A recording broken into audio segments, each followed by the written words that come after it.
Across the United States, a growing crisis threatens the stability and dreams of millions.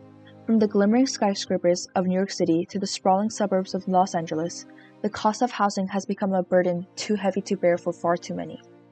Rising rents, stagnant wages, and housing shortages have left millions struggling to find a place to call home. Behind me stands a home, a symbol of security, comfort, and opportunity. But for millions of Americans, this dream of having a home is slipping further and further out of reach. In America, there is a 7.3 million unit shortage for extremely low-income renters. 12 of the 50 U.S. states have reported that the shortage exceeds 100,000 units, and over 22 million renters spend over 30% of their income on housing. But what is causing this crisis? And what does it mean for the future of our communities? But we are facing a housing crisis across the entire country. And when I say a housing crisis, in particular, an affordable housing crisis. And that's because we just don't have enough affordable housing units to meet the demand of the average low to mid-income families' needs. In cities across the nation, rents are rising at unprecedented rates.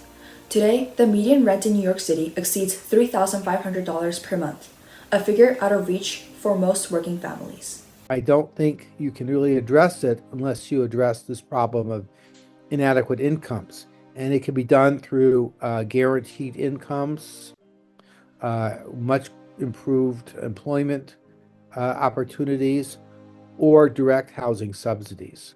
And many renters are in poverty and very low incomes. And the cost of housing, just operating housing, paying for the maintenance and utilities itself can exceed what renters can afford when you define affordability at 30% of their income, just a general yardstick. The housing crisis leads to one of America's most major problems, homelessness. The loss of jobs, debts, and evictions in cities where rents are becoming unaffordable are one of the most major issues that are causing this problem. Higher income people living in housing that could be affordable to lower income people, but they live there instead, so it reduces the amount of housing that's available for lower income people. According to the National Low Income Housing Coalition, families that spend more than 30% of their income on housing are considered cost-burdened, and severely cost-burdened when spending more than 50% of income on housing. This means that families are left with very little room for other essentials such as food, healthcare, and education. The housing crisis is not just an economic issue, it is a human issue. The roots of this crisis are deep and systematic, driven by a lack of affordable housing, rising demand, and policies that have failed to keep pace with the needs of growing populations. Some of the trends that we're seeing that play out is the fact that the cost to build is through the roof right now.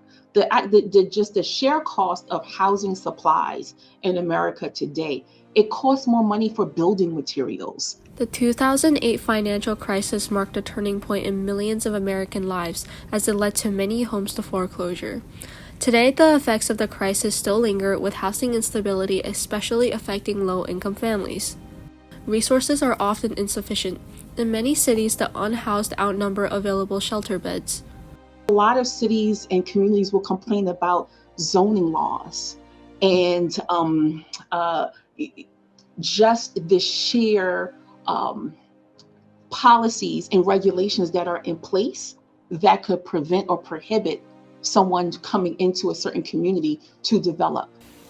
In addition, according to the U.S. Department of Housing and Urban Development, their 2020 annual homeless assessment report to Congress shows that California alone accounted for 28% of the nation's homeless population. Homelessness is now becoming the direct consequence to rising rents and limited affordable housing options. Now, as resources are depleted and protections expire, low-income renters are faced with rising inflation, skyrocketing rents, eviction filing rates that are reaching or surpassing pre-pandemic averages, and in many communities, increasing homelessness. And then, landlords want to collect as much rent as they can, typically. So I think land use and zoning is a big part of driving and shaping what housing stock gets built.